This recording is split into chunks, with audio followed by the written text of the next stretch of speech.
Vous savez, dans un pays comme le Sénégal, l'agriculture joue un rôle extrêmement important. 60 à 70% des populations sont des agriculteurs. Et c'est ce qui fait que l'université ne peut pas être en dehors de cette activité extrêmement importante.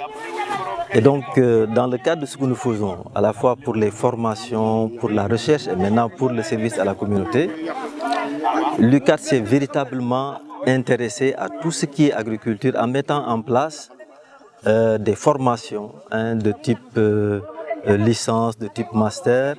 Donc a mis en place cet institut d'agriculture et pour donner un sens à tout cela, l'UCAD a créé ce cadre-là pour rendre effectif justement ces activités de formation et de recherche.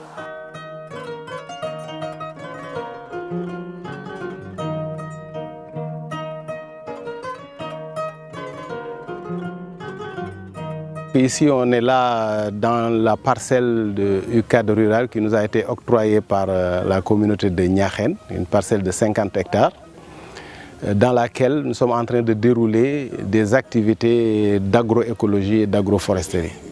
Nous avons planté des espèces ligneuses au mois de septembre. Nous avons eu à dérouler une campagne de culture pluviale du mil, du niébé et de l'arachide.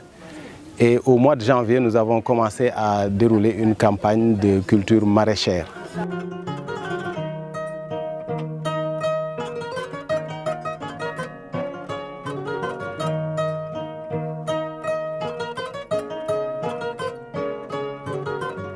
On a effectué différentes étapes. En premier, c'est d'abord la préparation du terrain.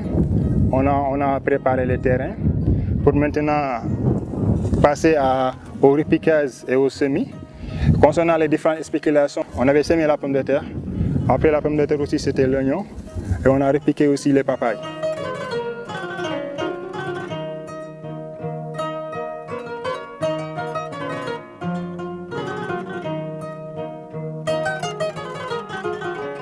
Donc après le repiquage et le semis, on les a entretenus durant tout leur processus de développement. Et après aussi le processus de développement, on a pu constater quelques difficultés par rapport des contraintes qui pesaient lourd aux cultures. On a pu aussi y remédier. Et après cela, ça nous a conduit à une récolte qu'on est en train d'effectuer, raison pour laquelle les étudiants sont là pour nous aider.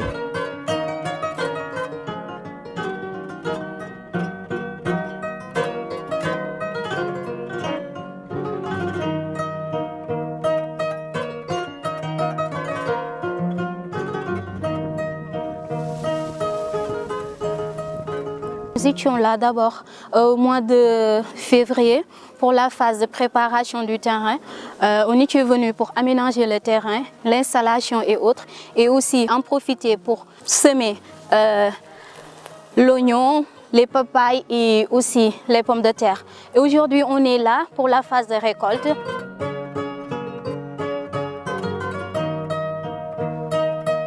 Ce qu'on vient d'avoir là sur l'oignon, donc je dirais que c'est bon, c'est acceptable. C'est une expérimentation tout simplement à petite échelle, donc on envisage de produire encore plus.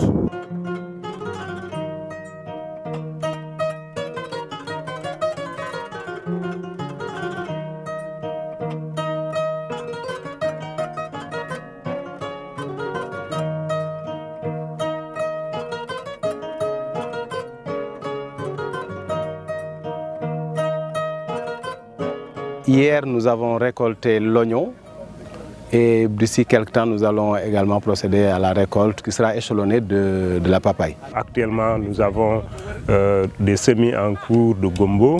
Nous avons également installé des arbres fruitiers. Parallèlement à ça, il y a eu des formations de groupements féminins, de femmes, sur le volet aviculture par exemple. Et on compte cette année aussi venir ici pendant les vacances pour donc les vacances citoyennes où on aura un important volet santé, donc avec également un appui aux structures sanitaires donc, qui sont sur place. C'est un partenariat qu'on apprécie beaucoup parce que nous avons eu des avantages sur la formation des agriculteurs il y a des volets comme les vacances citoyennes que nous avons vécues avec eux, qu'ils vont renouveler cette année-ci.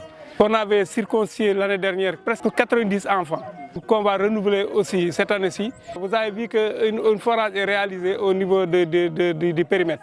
Ce forage-là, jusqu'à la fin du monde, ce forage restera à Niakhène.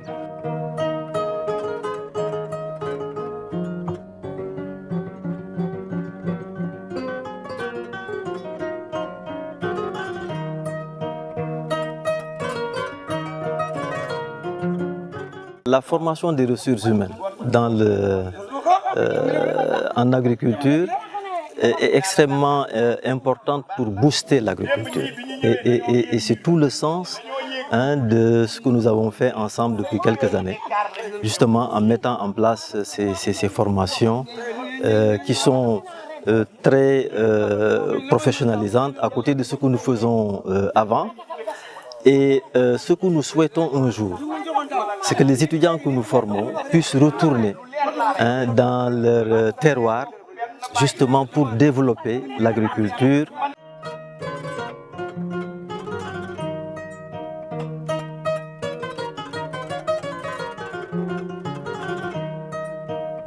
Je suis vraiment contente d'être là parce que c'est la première fois et ici comme ça entre dans le cadre de notre formation. C'est des expériences de plus qu'on acquiert ici. Franchement, on avoue que le terrain n'était pas très favorable, mais n'empêche, on a pu récolter quelque chose comme vous l'avez constaté. On est vraiment surprise d'avoir eu ça. On est vraiment toutes contentes.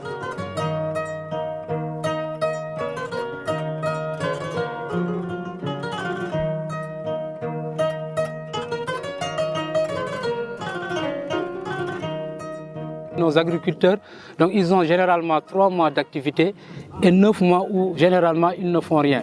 Ou souvent ils s'exodent en ville, donc là-bas c'est très difficile.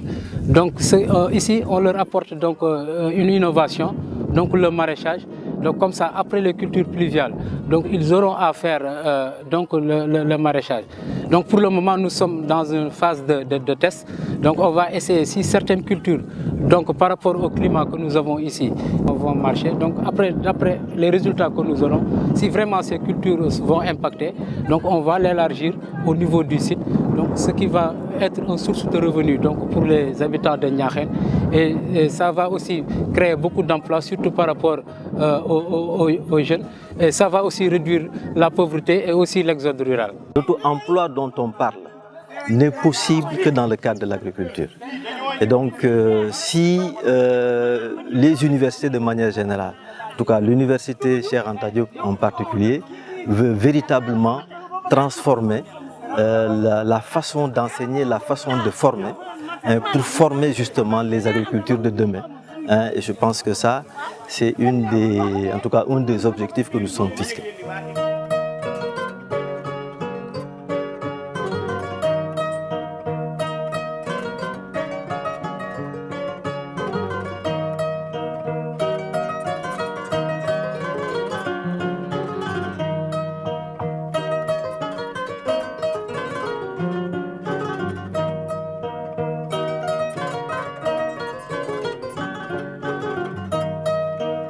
On est content de l'Université de Dakar, on est content d'eux, on est content à 100%.